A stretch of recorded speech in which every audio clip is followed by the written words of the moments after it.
So our new unit that we're moving into is a unit just entitled Gender Relations. Okay, so we're going to be looking at kind of gender relations in literature. And we've already done this a little bit, so certainly we are going to be able to draw from the text that we have previously read. So let's maybe just start there. What are some texts that we have read so far this year that present, kind of some ideas about gender roles in society, or kind of present something about kind of females in society?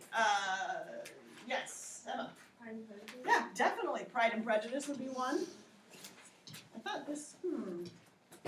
Does that not want to work for me? Maybe my finger? Okay, well, we'll put that up later. Okay, Pride and Prejudice, is one. Stephanie? Othello. Ooh, Othello, definitely. Yeah, what's another one? Cal. White Sargasso Sea. Yeah, those are the three biggies that we've looked at so far, right? Othello, White Sargasso Sea, Pride and Prejudice, and then of course this short story, right, would also work, No Name Woman.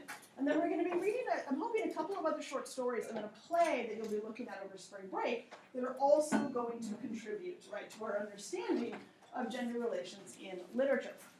So, thinking about those texts, okay, what you're going to do in your groups is you're going to explore this question, okay? So the question is, what do these texts reveal about the female experience throughout history and across cultures? Okay, so we're going to be using literature as kind of a way to consider, right, what life has been like essentially for females, right, kind of throughout different times, and again across different cultures. So if we think about those texts, right, we're going to start with Pride and Prejudice.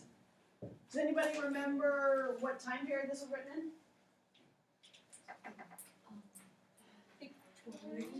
No, but very close to the Victorian period. No, it is in the 1800s. This is technically the Romantic era. Okay, she was a Romantic writer. Remember those Romantic poets? Right, so they came after the Enlightenment. Okay, pre-Victorian actually. So she was kind of Romantic era / Regency era because it was when the King Regent, was in charge. But so Romantic era. White Sargasso Sea, written. It technically is a contemporary novel, but what time period does it depict? It'd be the same time era that Jane Eyre depicts. After the Haitian slave revolt.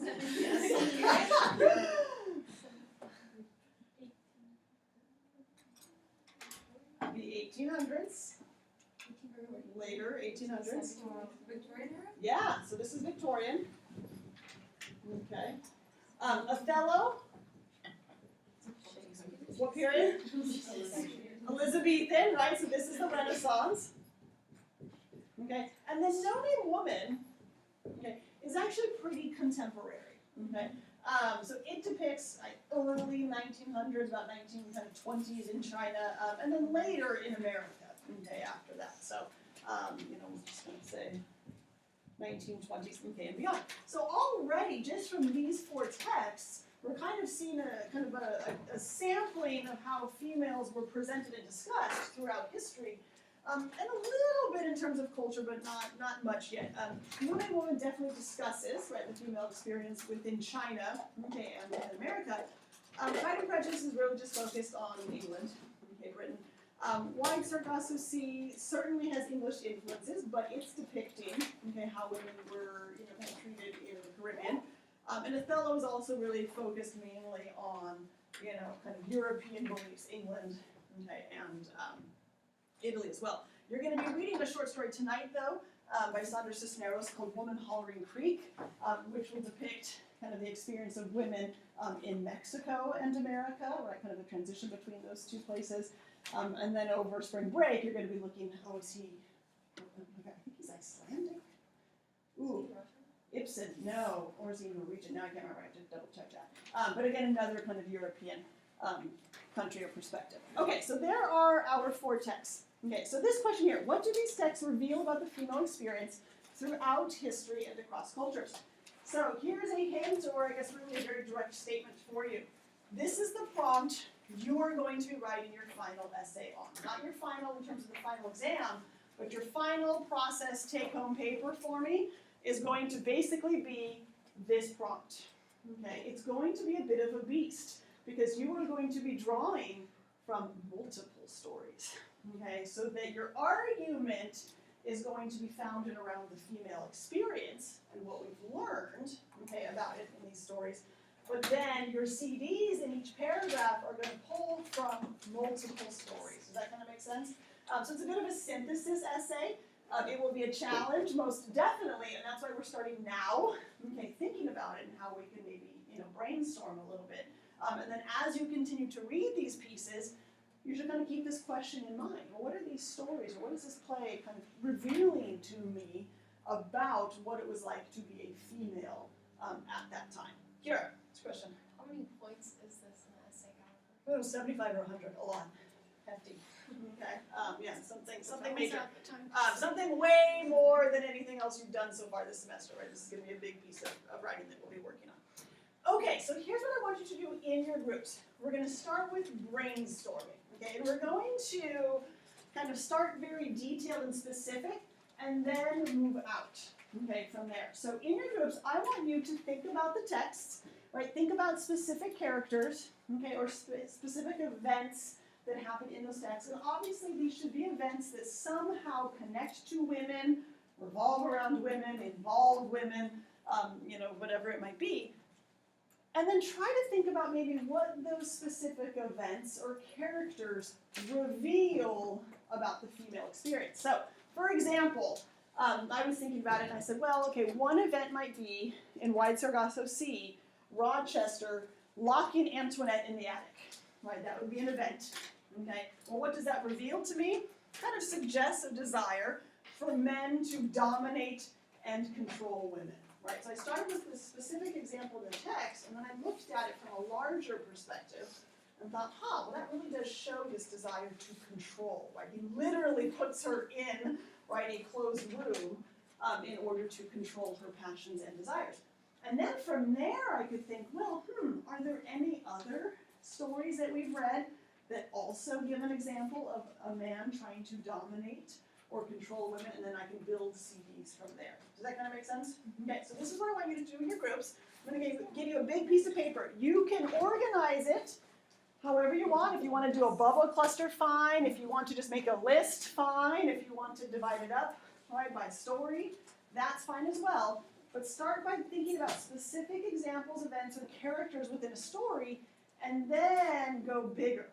Okay, what do these characters, events, or happenings reveal to us about the female experience? Does that make sense? So I'm going to give you about 10-15 minutes just to brainstorm. So send an emissary up to grab a pen and a sheet of paper, please.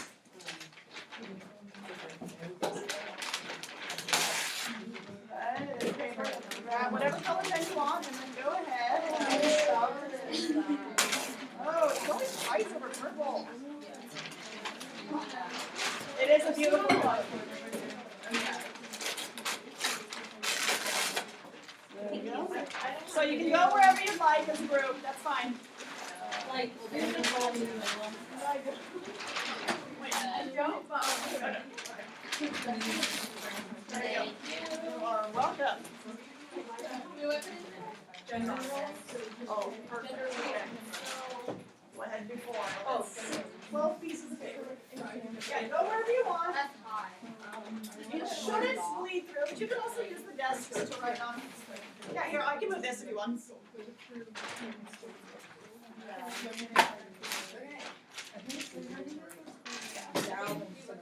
Why is this not? Yeah, I think it's yes that we can connect things. I see it. Story? Do you want to do like a Venn diagram of it. Okay. Does anyone have a desire to Okay. Oh yeah. Sorry. Well, I mean, it kind of allows So, did you get on the start with pride and prejudice? Why don't you pick it then? Why is this not working today? Okay. Yeah. That's crazy. So 1 minute. A specific scene that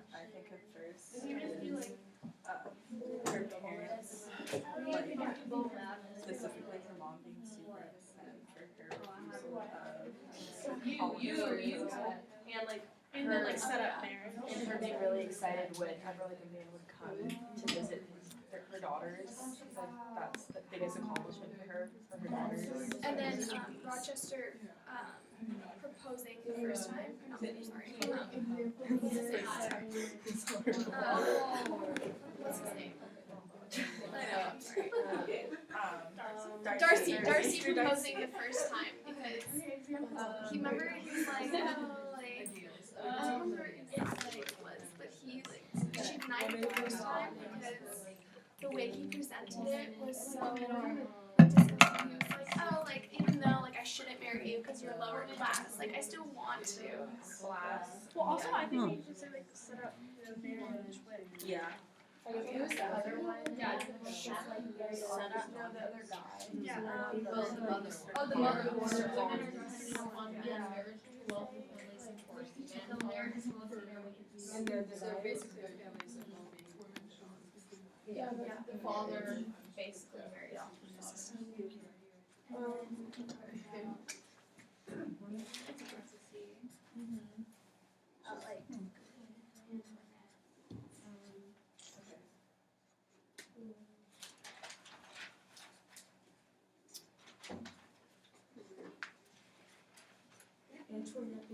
Okay.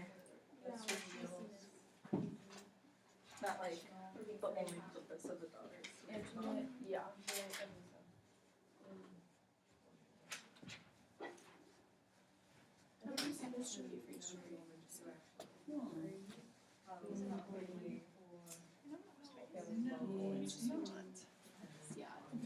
Can't figure out why.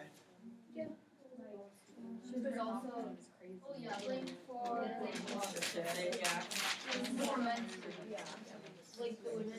who are but then they did say, we discourage homosexuality. So like that like is to support For the wealth, family. yeah. Yeah, it's very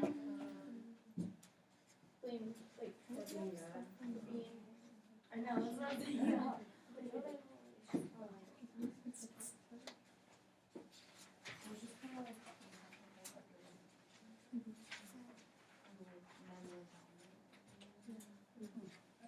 Okay. Do you want to do the next one? Yeah. Yeah. What's your Okay.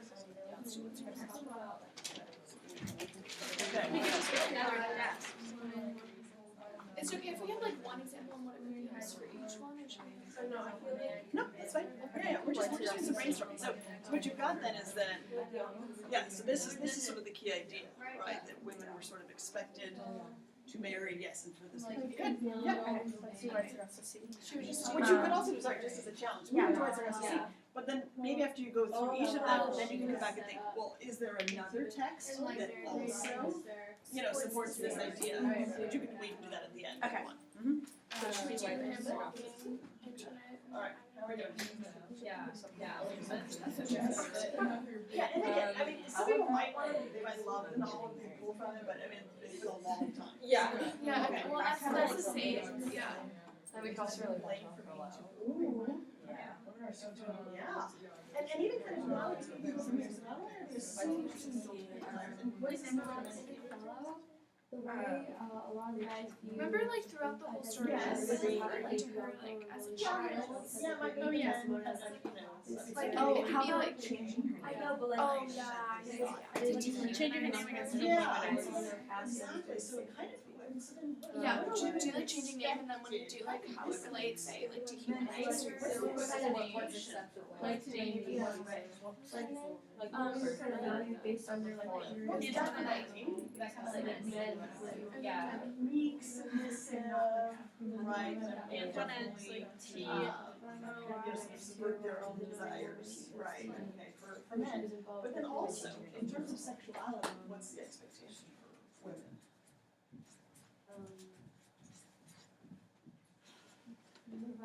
The ideal woman should be what? And actually, no name woman is the word. Oh, yeah, pure, chaste, virtuous, and so and then you kind of extend. Yeah, how he had the control to do that against her will. Okay. I mean, I think it is respected Okay, what do we have here? That Yeah. men have dominance Okay, over so women. marriage. Okay, so, I mean, even no-name woman supports this, right? I mean, as a daughter, Leah mentions that numerous times, that all she can really do is get married, right? Right. Oh, vice versa. Sees this arrangement.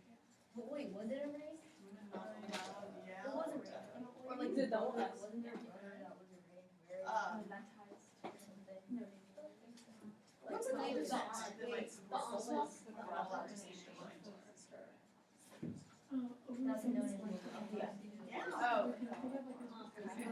And then for Othello, I think when. was that we arranged? could say like it doesn't really think that's the same as. No, like, Rochester. Yeah. You say, What if we do, like, identity Othello of seizing self, Iago right, a over. woman who has. Thinking Iago's more credible than his own wife.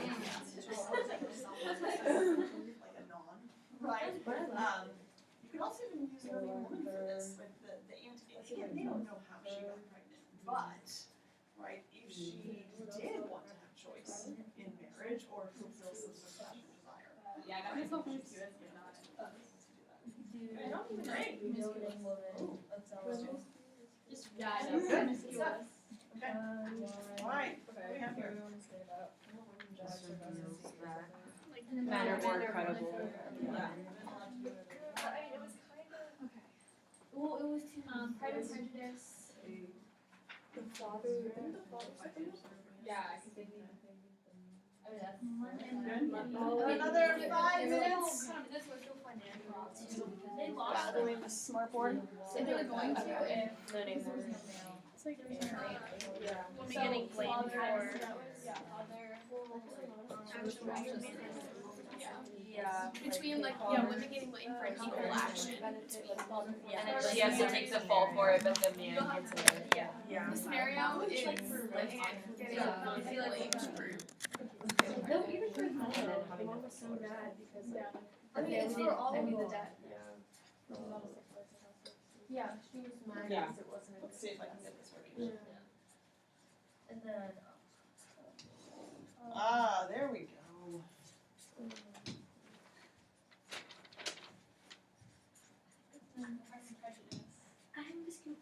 Okay. That reveals that. That women get blamed for equal action. Yeah, for an action that goes to like man.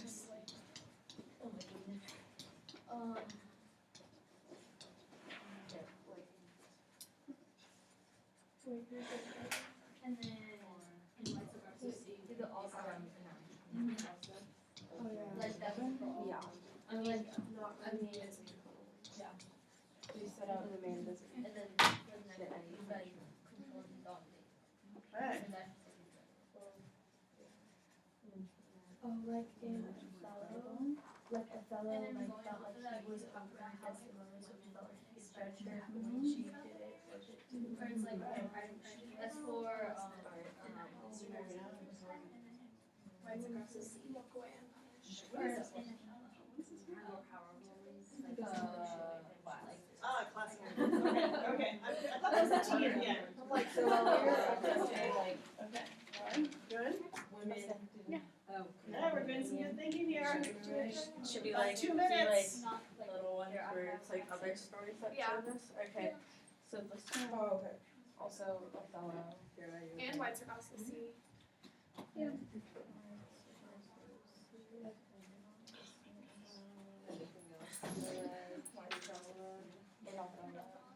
No, no.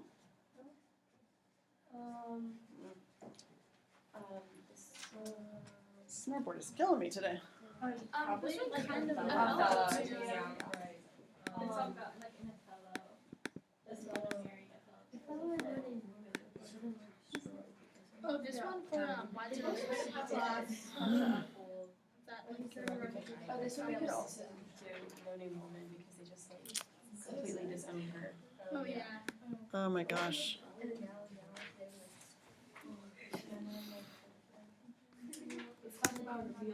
Let's try that again.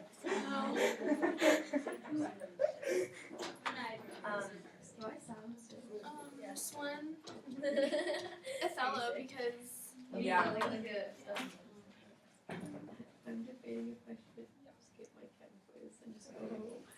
Pride and Prejudice kind of thing. Okay, we ready to share our insights? First time, right? Maybe this one. Maybe this one a bit because Your last kind of thought up here. Okay. Okay. So, girls, we are going to kind of take what you've said here, and just we'll make a big kind of web. And so, what I want essentially, I want you to start with your big idea, right? After you kind of looked at some of the specifics that hopefully led you to, right, a larger statement about the female experience as we've seen in literature. And so that's what I want, the larger idea. And I'm going to put those on the web because my penmanship is so bad and because there's not enough space on this one sheet. I'm not going to list all the specific examples, but we'll talk about those. So you might want to write those down in your notes, because this is really going to serve as the foundation for your essay. Right now, we're going to essentially, as a class, be discussing possible paragraph topics, right? How you could divvy this, right, essay up. And of course, as we continue to read stories and plays, you will fill in then, right, with those examples. So let's start with, if you girls don't mind, let's start with your group. Okay, what were give me kind of one thing that you came up with, right, that you feel really has been defined as the female experience in these texts? So we said that women are assumed to indulge in their desires. Oh, okay. So Women women, are assumed to indulge in their desires. okay, so to indulge in, and I mean really this is sort of sexual desires, right? Okay. Yeah, that there seems to be this sort of general criticism, yes, or belief, right, that women can't control themselves, right, kind of their sexual desires. And I know you girls kind of built from that. Based on sort of this assumption, what is maybe the expectation of women? They're supposed to be very like pure and chaste and virtuous and sort of submissive. Yeah. So definitely, yes, women are expected to be pure, chaste, virtuous, right, submissive. God forbid there's any sort of passion, right, or desire that comes along. Good, yeah. What are some examples then that we can use to support this? Othello's assumption of Desdemona's infidelity. Okay, yeah, in fact, it's a pretty easy assumption. I mean, yes, Iago is a master, right, kind of manipulator. But the fact that Othello could be persuaded, right, of Desdemona's infidelity, sure, what else? What's another example? Antoinette being blamed for being like too passionate or mad. Yes, I mean, that was one of Rochester's complaints. I mean, she was too passionate, too into him, right, too wanting to, be intimate, good. And then the aunt was disowned in noting. Okay, definitely. And the fact that, yes, she'd been impregnated certainly suggested she wasn't chaste. The whole village attacked her, and then she was disowned by her family. Good examples. Okay, excellent. All right, so what's maybe another comment we can add about the female experience? Let's pull one from the group in the back. We talked about how women are not allowed to speak their mind or their feelings. Okay, yeah. Women, oops, move my line here. Okay, not allowed to speak their minds or opinions. Oops, that would be minds. Okay, yeah. What are some examples of that where we see that women are supposed to be quiet and not vocal? Francesca? When Amelia gets stabbed by Iago. It's a great example, right? I mean, as she's defying, right, these expectations and speaking mind, she's stabbed in the back by her husband. Good. What's another example? Kara? I was just gonna say, like, it plays on the like stereotype that women should be seen and not heard, so they shouldn't really have a voice because a voice is like powerful. And it's Okay. like powerful. Definitely, yeah. I mean, absolutely, they do not want women to have a voice. Good. Can we think of another example in one of those stories that we've read? We have Amelia. Stephanie? In No Name Woman, I'm guessing that one of the themes is like voice versus silence. Oh my gosh. So like women weren't allowed to say anything about beyond, especially family. Yeah. Because then it would be like, it's almost like forbidden to say anything about it. Absolutely, yeah, I mean, no, it's a huge topic in that story, right? This kind of tension between silence and voice. And it seems that the women are expected to remain silent, right? Whereas the men, right, can have voice or, action. Good, Chloe? We also talked about how a no-name woman, the aunt got all the fall for it, like the man got to walk away with Yeah, being unpunished. definitely, right? And did she ever name him? No. No, right? I mean, it's sort of a self-imposed silence and a societal imposed silence. Good. Okay. What's another way that we can maybe define the female experience? Carissa, what's your group? What's another one you came up with? Give me an idea. Okay, well, something just came to me now. I was thinking that it's often the woman that is blamed rather than the man, right? Okay. The woman walks away with the harsh punishment first, Okay. and the man is left sometimes Okay. unblamed. Okay. So women tend to be blamed or punished, right? And the men are not. Okay. Yeah. Let's think of some examples. I mean, and this could definitely be developed in many different ways. Mariana? An example besides like no-name woman Mhm. would be Cassio and Bianca. Mm. Bianca, I remember Amelia like yelled at Bianca for everything that she was doing, Yes. but no one even mentioned like Cassio was doing the same exact thing with Bianca. Nice. Yeah, she is by multiple characters, you're right? Amelia included. She is referenced as a whore, a strumpet. Yet Cassio is engaging in the same behavior, yet he is our valiant, right? Lieutenant. He's actually then named lieutenant again at the end, where she is blamed, right, for some of what happens. That's a great example. What's another example? Grace? In White Sox also see when I believe Rochester is it cheats on her with the maid or something? Yes. And he then manages to place the blame on her that she was crazy and all that stuff when really it was a reasonable reaction to his Good. infidelity. I love that. And in a sense, maybe he almost even kind of blames her madness for his own discontent, right? Okay, and discomfort in the Caribbean. Nice. What if we extend blame to punishment? Think about all these women save Bianca. What happens to all of the women in these stories? Okay, with the exception of Pride and Prejudice. They die. They all die.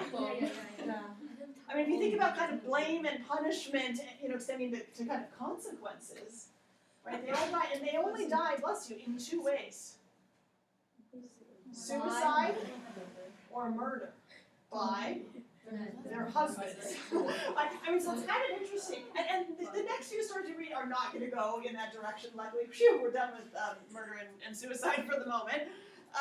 But that kind of goes to this idea too, that perhaps you could argue that their deaths, whether it be suicide or murder, is part of this blame or part of punishing, right, kind of women, whereas the men seem to be exonerated. Rochester goes on and marries Jane and has a wonderful life, right? Well, maybe he gets a little blinded, but then even the sight comes back. My goodness. Yes, Othello, kills himself. I guess there's some sort of taking of blame there, but in No Name Woman, the man, right, isn't, kind of held accountable for anything. Lots of good, juicy stuff there. Ellery. Would it be important to talk about how, like, in Pride and Prejudice, the story kind of goes a different way, and the woman kind of proves herself wrong and kind of proves, like, all the stereotypes wrong, because they both kind of end up coming together as, like, equals? Well, you could. Elizabeth Bennet does say that, I'm assuming that's who you're referencing, right? Does seem to be an exception, right? Okay, that she seems to be, and there will be some exceptions. We haven't finished the unit yet. We're just looking at kind of what we've read so far.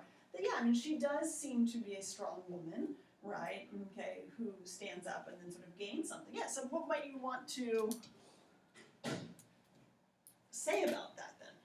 I just feel like it kind of contradicts, It like, does. a lot of those. So you could say, like, would you just say, like, some women have Yeah. their own power? Yeah, I mean, you could certainly say that some women were empowered. But not without criticism. Ooh, who said that? I like that, but maybe, but not without criticism, right? Because she is criticized a little bit. By whom? By Darcy's aunt and her mom. Yeah, that's kind of an interesting idea that she's criticized by sort of the older, right, kind of generations of women. And also, gosh, Caroline Bingley criticizes her a lot. So maybe those of different class. But you are right, Ellery. There are definitely examples. And when you read A Doll's House, which is what you're going to read over spring break, and it's short, it's an 80-page play, not dense, it's prose, it's wonderful. You're also going to see a woman who ends up a little bit empowered, and we'll kind of talk about that. Okay, good. Yeah, we definitely have some examples of empowerment. You can even argue who's another character who, at least for a moment, seemed empowered. Well, I forgot, yeah, Desdemona and Emilia. Both were, but not without criticism. Right? But there were these moments, right, of kind of strength and empowerment. Good, Ellery, I'm glad you brought that up. What's something else? What tends to be maybe a role for women we see a lot in these stories? Oh, well, we also said that like marriage was for money and for their reputation and not out of like their own feelings. Yeah, kind of this role as wife, okay, and maybe even that connects to even being the sort of a role that they have to play as a daughter, okay, so that they don't get to act on what you said, their own Their love or choice. Why do they marry, or what must they kind of do as a daughter? Definitely, yes. It's women's kind of experience or their role seems to connect to reputation, right, and honor.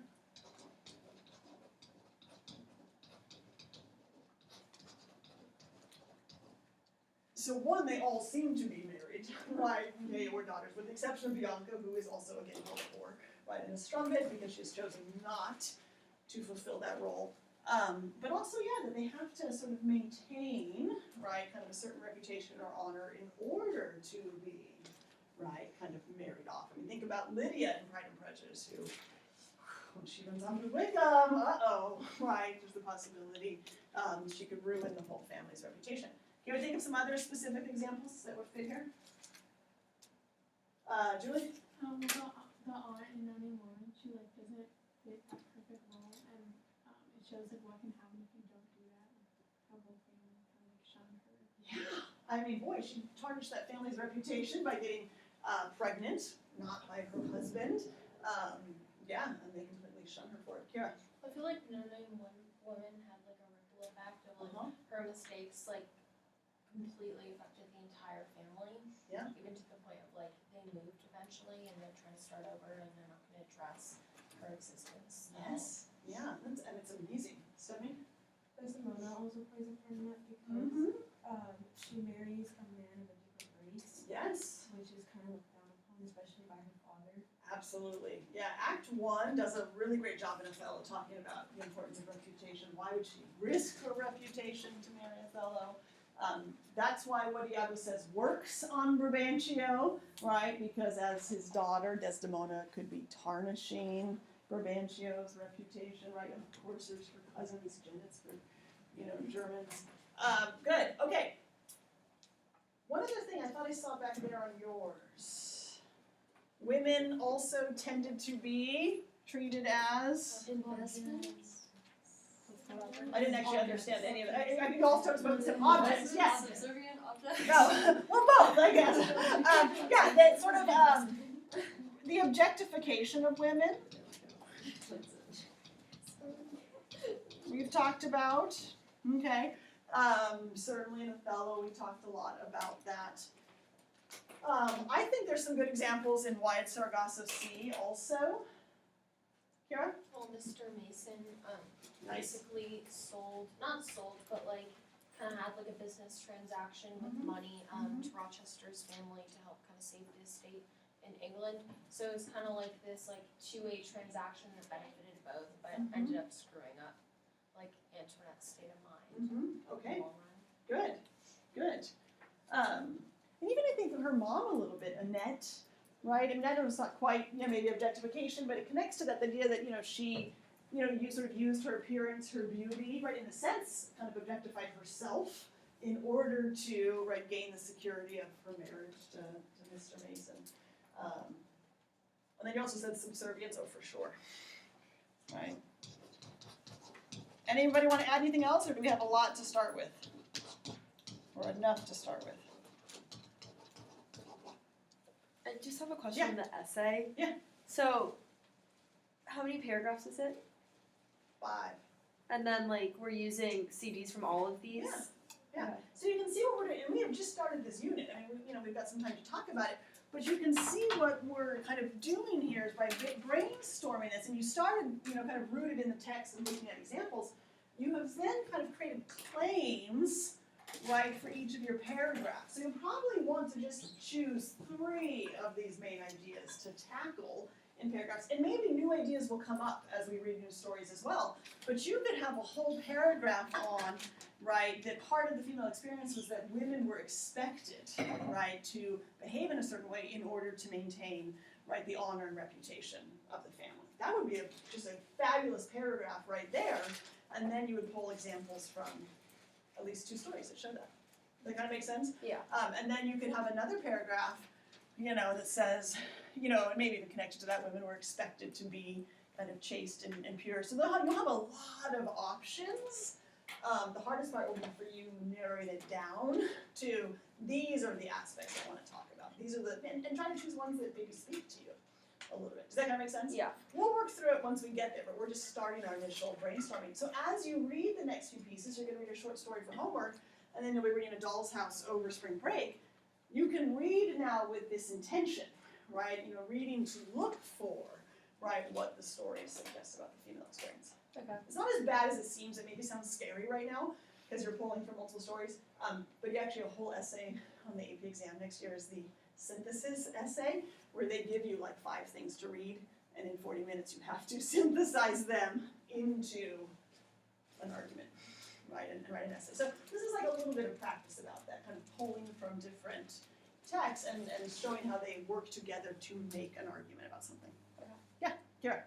Also, I said daughters were viewed as property and they're in need to be like sold off in business transactions or marriage. Mm-hmm. And that's like in Noni Woman and Othello. Yeah. Othello, like the father was upset because maybe it wasn't the best marriage for his daughter, because of the racial stigma of his society.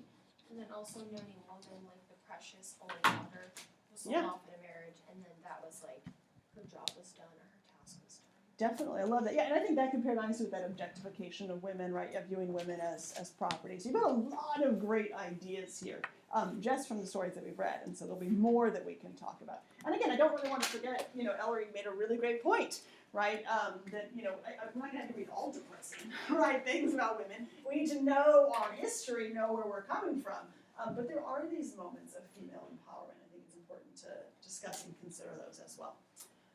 Okay. Good, excellent work. So we're going to now turn our attention to no-name woman. So if you move to tables, go ahead and you can go back to kind of your group.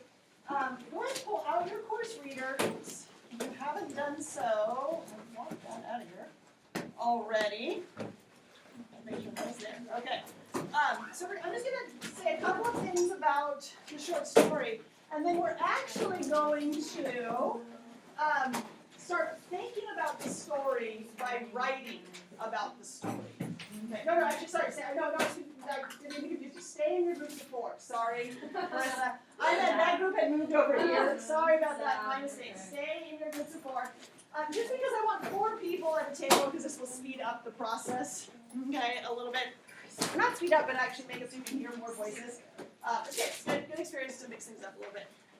Okay, so No-Name Woman. You read what seemed like a short story, okay, to you.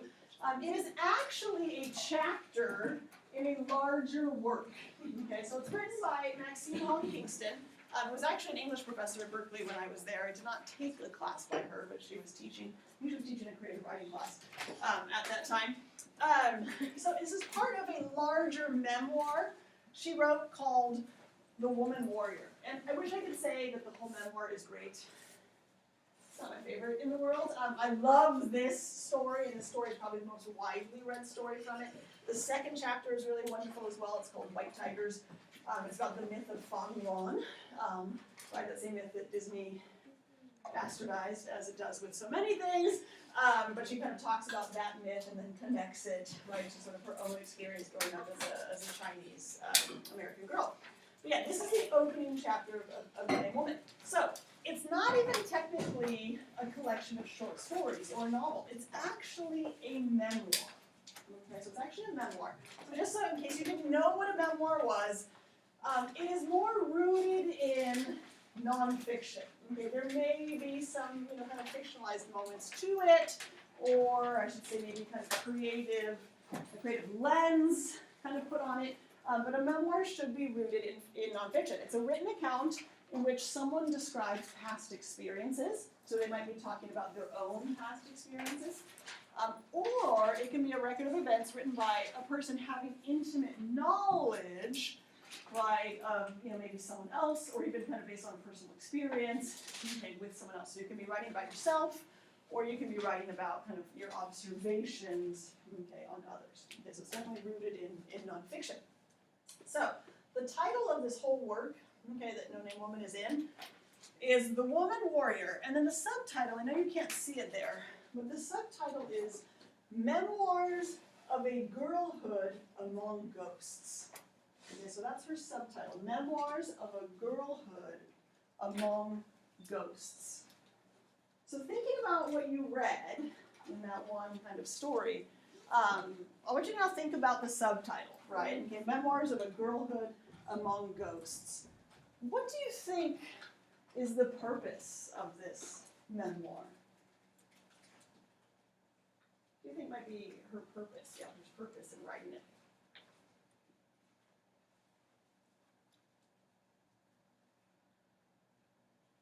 Yeah, Julie? Well, like saying girlhood, it's like they kind of think of like women kind of staying together. So maybe she's trying to say like, but with ghosts, it's kind of like hidden. So maybe she's like trying to show to other women that like you're not alone.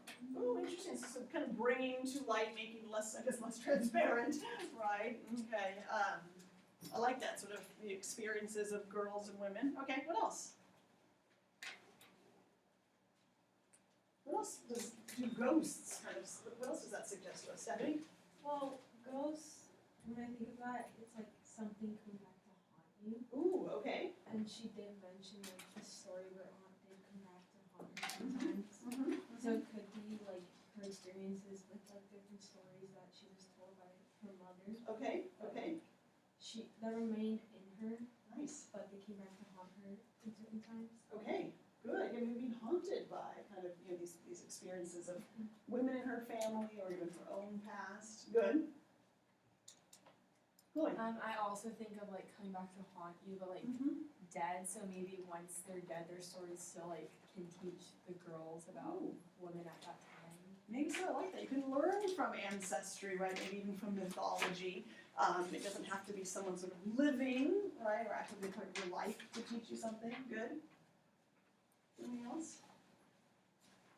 No, these are great ideas, and definitely I think the emphasis on girlhood, right? I mean, it's about sort of growing up as a woman, right? Again, what it's like to be a young girl in kind of certain settings, and how that maybe informs, right, the type of woman that you will become. Very good. Okay, so as I promised, we are going to do some. Oh my gosh, this thing is killing me today. We are going to do some thinking about the text through writing. Okay, so have your text out, and then if you have your composition notebook with you, pull that out. You can do it right in there. If not, you can do it on a piece of paper and then put it into there. I'm going to give you a series of prompts, and I'm going to give you a limited amount of time to respond to them. And it's just our way to get into the text and think about it. And then afterwards, you are going to be reading some of your responses, not all of them, to your group members. Okay, and then we'll be learning from each other based on what we were writing about the story. The nice thing is that when you go to write this essay, well, I've actually already done some writing on this story, so hopefully that will make you feel a little more comfortable about it. So before we do any of the prompt writing, I want you just, maybe for a couple of minutes, write down any questions you might have about the story. After you kind of read it, what are some lingering questions that you have about the story?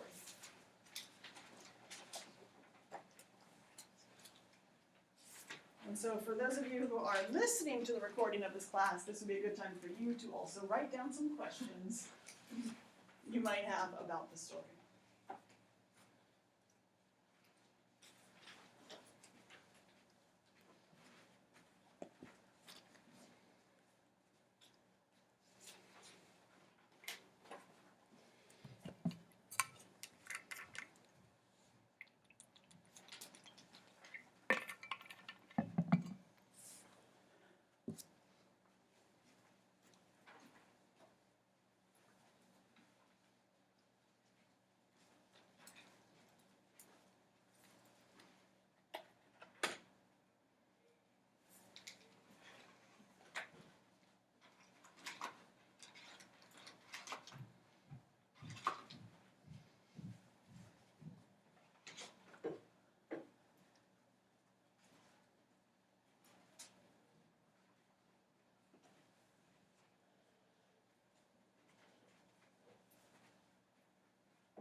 Another 40 seconds.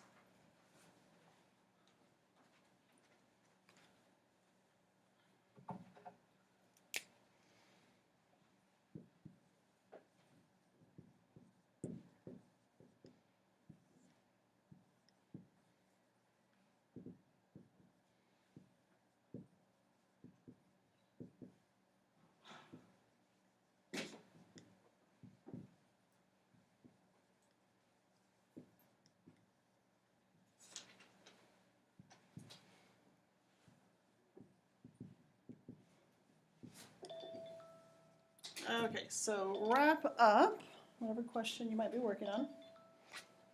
Oh, yeah, gotcha. Okay, so reading into those questions, maybe as you're kind of writing in response to these problems, you might be able to answer some of those questions, or when you're listening to your peers, you know, that might provide some answers to the questions, but if not, then we can use those questions to help move our discussion forward afterwards. Okay, so I'm going to give you probably only 4 different questions, okay, and so you can just number them 1 through 4. This will be saved on IMIS, so you can go back and look at the questions later, but because you're going to have just a finite amount of time to write, so I don't want you to waste time writing the question down, you can access them later. Okay, so, golly gee, this board is out of control today. Okay, so question number 1, okay, we're going to start with a thematic question. What does No Name Woman assert, oh I forgot to say that, okay, assert about female identity?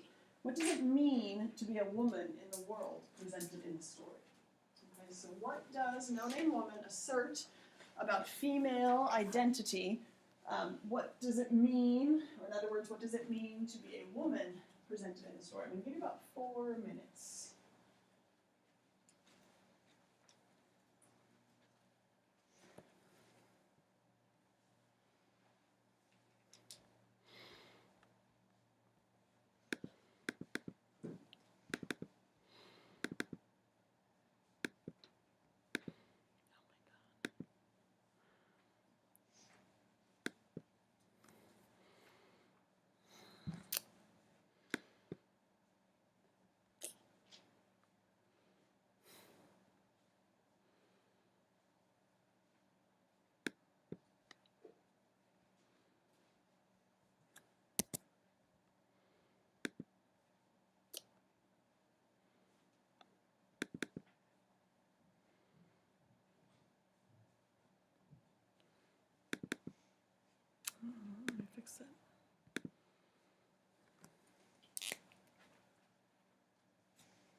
We've got about 2 minutes.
One minute remaining.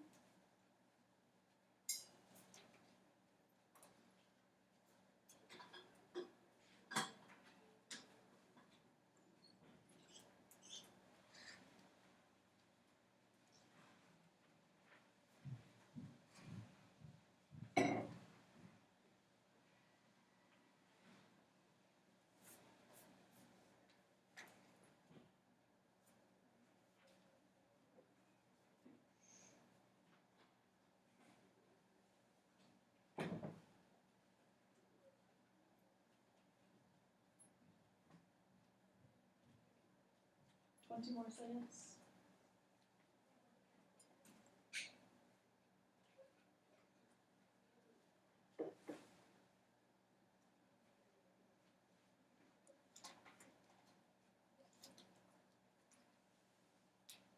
Try to wrap up your sentence you're on.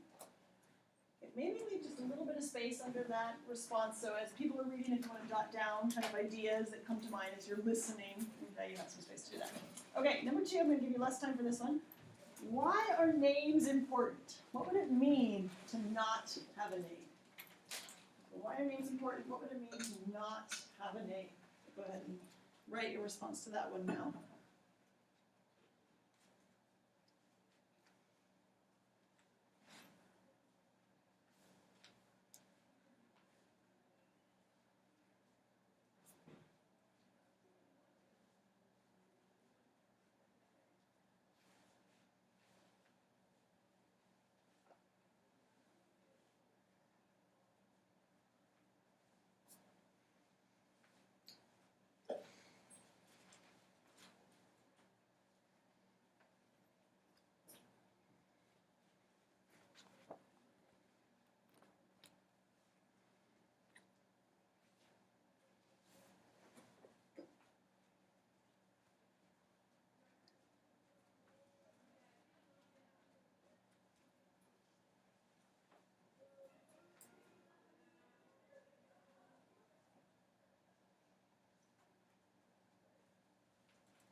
About 40 more seconds.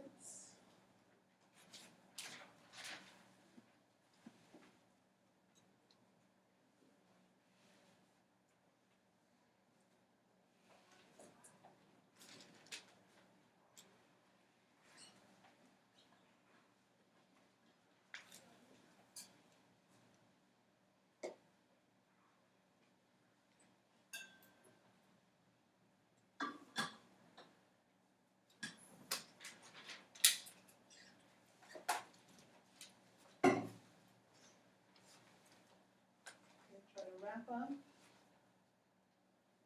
Thought one.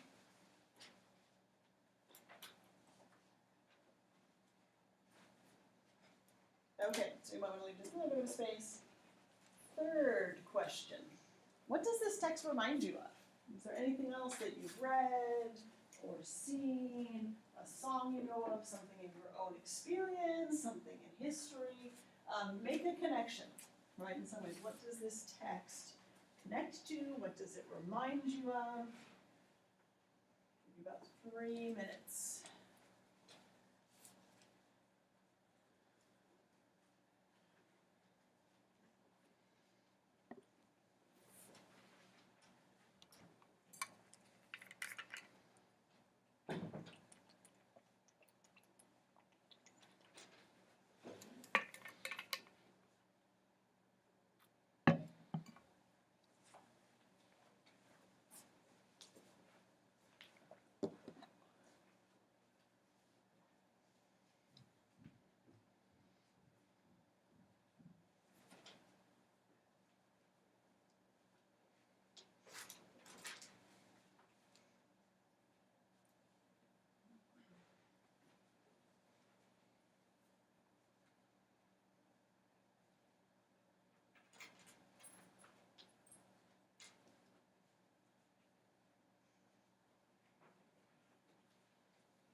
One more minute.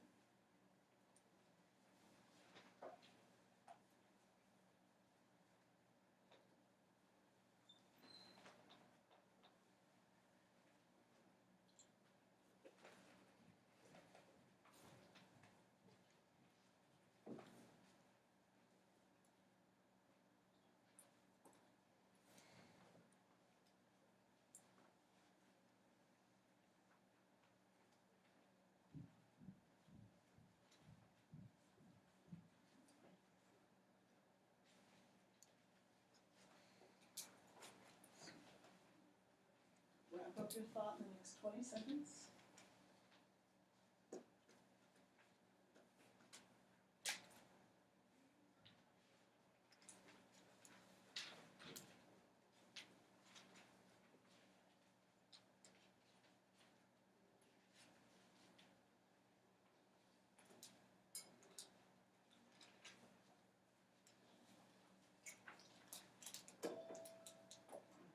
So, last one, number 4, it didn't say it from the last class, but we're gonna do this one at the bottom. So it's question number 4. Find a passage in the story you think is important for the author. Find a passage in the story that you think is important for the author. Okay, take a look at it again. It could just be a short passage, but probably something you marked, I'm sure, as you were reading. And then answer this question. What do you hear in that passage, and how do you respond?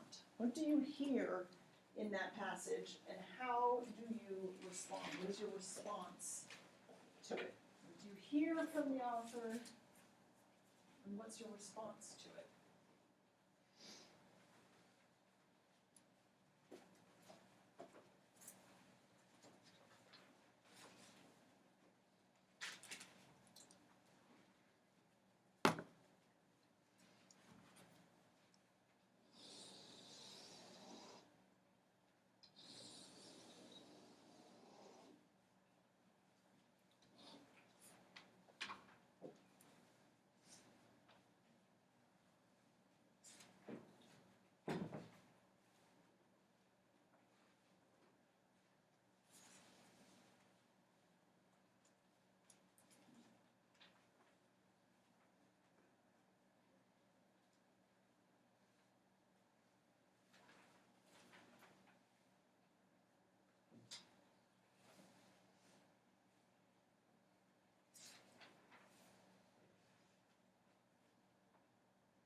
2 more minutes.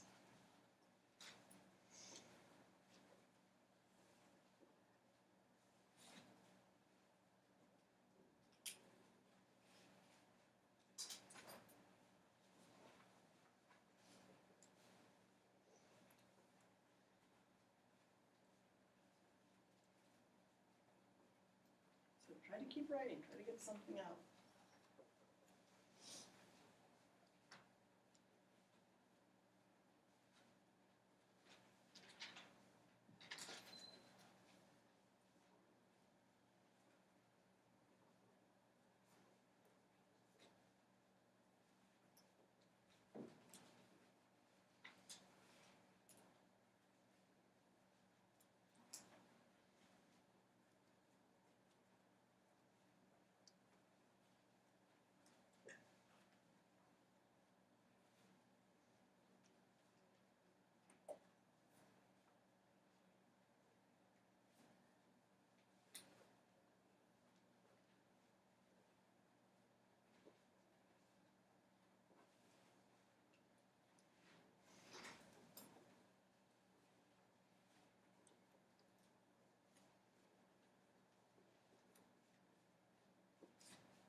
Thirty more seconds.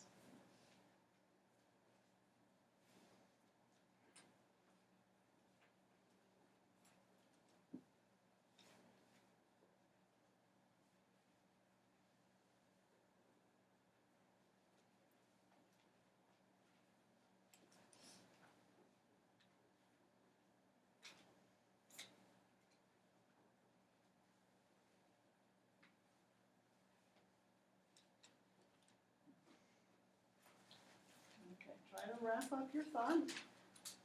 Cut it off in some way. Hey, look at all that writing you just did in a matter of, what, 12 minutes. So here's what I want you to do. You're going to share now your thoughts about the text and your writing, right, with your group members. Like you've done before, read it, don't ad-lib, no off-the-cuff discussion, just read it, okay, as you have on the page. We're going to start with just one. You can choose any one of your 4 responses to share with your group, whichever one you want to share. Okay, you all don't have to do the same one, you each can do a different one. But have someone in the group kind of start, and each person read just one of your responses, your choice. Okay, go for it. And really, actually, hold up really quickly. Listen to your partners. If your partner or kind of group member say anything interesting you hadn't thought of, that little space you left, jot it down in there, right? They might have some kind of good insights you hadn't thought about, something interesting, and then we'll share afterwards. Okay, go ahead.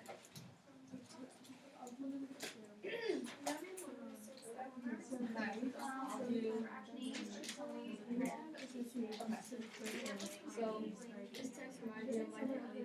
Not because I'm still sharing the story. Growing up in youth, I got my relatives these crazy.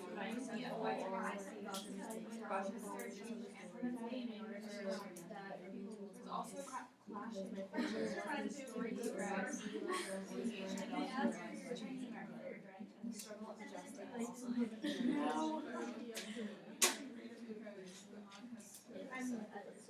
It said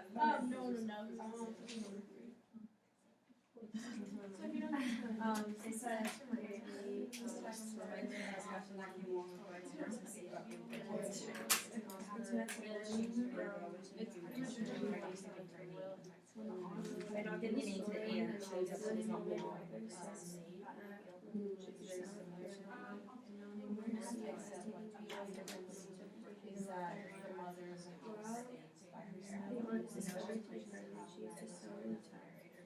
and led to commit disowned, attacked, and led to commit suicide. But the intentions and politics of the women are also questioned about having a voice is seen as a critical power, therefore women must stay silent to avoid any trouble and to be seen as a beacon.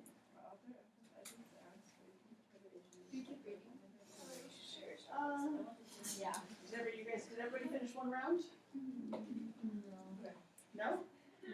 Okay, yeah, so if you finished your round, start a second. Go ahead, Kristen. Yeah, the rest of you can start a second round. You're gonna get through everybody. quite You just directly off the stage, you have to read it directly off the stage. Directly off the stage. No talking, reading.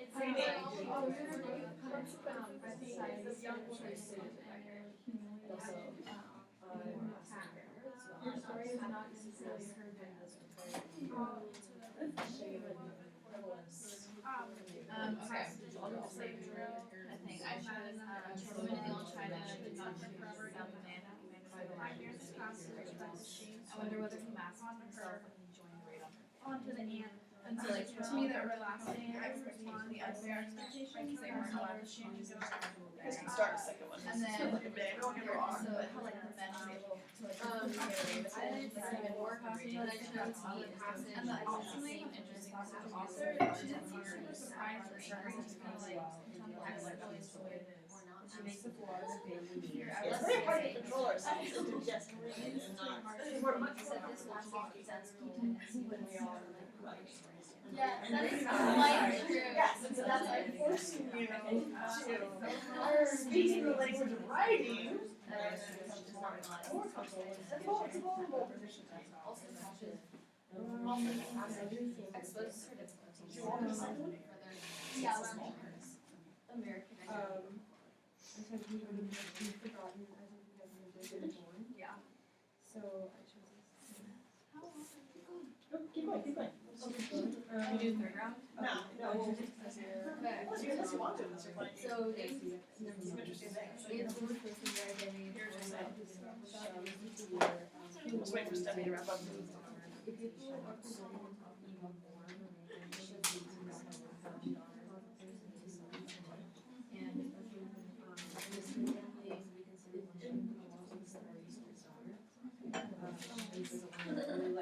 Okay, don't start with another one. Okay, so good. So you girls did some great writing, and then you read it, which is, it's hard to, it's very easy to talk, but it's harder to just read it, right, kind of what you've written. What did you learn? What did you learn from your own writing about the story? What new insights maybe did you have, or how did you maybe piece things together through writing, or even through listening to your peers' writing? What new insights maybe did you get about the story? Francesca? I learned that a lot of things from the story could relate to past works we've done and previous experiences. Like there was a lot of different ideas and themes that you could pull and relate to Whites Across the Sea and Othello and real life experience. Okay, so it doesn't stand in isolation, it does seem to connect to a lot. Okay, what else did you maybe learn kind of through your writing or through listening to your classmates? Grace? Well, sort of, I kind of realized that there was not another aspect, kind of, but I didn't really notice as much before as like it talked a little bit about the immigrant experience, of being a Chinese American immigrant, Yes. and how like trying to adjust while also keeping your same traditions and such. Yes. So that was something I didn't really see before, but then I noticed going back. Okay, good. Yeah, it is, and unfortunately we can't spend as much time on that because we're using it for gender relations, but it is a great story to talk about that immigrant experience. Good. What else? Other insights? Yeah, Stephanie. I see like that the theme of like women being degraded in society is continued on into contemporary works, like different movies, TV shows, and like regular literature now. Okay. Something like we like to think is in the past, but maybe more recent than we're aware of. Good. Good point. Final kind of thoughts and feelings? Yeah, Chloe. I noticed that the importance of names is both in this story and in Whites Across the Sea. Yeah, definitely. And it will also be in Song of Solomon. Our main character, Milkman, will be trying to figure out how he got that nickname and what that means, what names mean. Good. Okay, good start. Good thinking about it. Good job with the writing. So we're going to look at some details of this story on Thursday, kind of bringing it together. But this idea of identity, female identity, and also maybe connecting that to the topic of silence, okay, versus voice. But you're going to read another story, so we'll wrap up the story on Thursday, and then we'll talk about the next story. So you're going to read Woman Hollering Creek by Sandra Cisneros. It is also in the course reader. It's a little bit shorter, not a lot shorter than No Name Woman. But before you do, I want you to conduct some brief research. It's not something I'm going to turn in, but if you are not familiar with the myth, I want you to first look up the myth of La Llorona. Okay?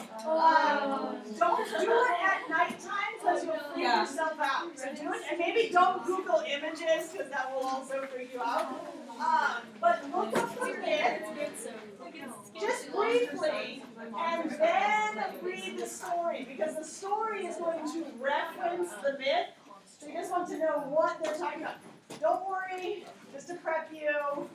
There's not going to be any murder or suicide in the story. Because kids then we read this one first, and then they read the second one, they're like, oh my god, and then it doesn't quite turn out that way. So it has maybe a happier ending. But as you're reading, think about the female experience. What is this story, right, kind of showing us about the female experience? We'll discuss it all on Thursday. Thank you. Yay, thank you, girls, for changing up your seats. I appreciate it. We needed only 4 groups. Okay. I got a speed read history. I got a real quick. Yes, For my reading quiz, I wrote like 5 steps. 6 copies. I'm not sure. I'm pretty sure it's 5.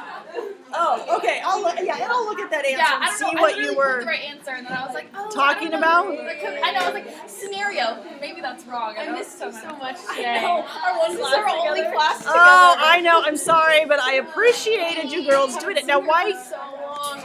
I know. This, I mean, this computer, I mean, is killing me today. It's not, nothing is working. I had a question. Okay, I'm gonna get rid of this. Yep. I said, if these women are solely viewed as property and objects for marriage, father seemed determined to have a daughter. Ooh, determined. What do you Like- mean? Like No. he trades his son for a daughter. In the story.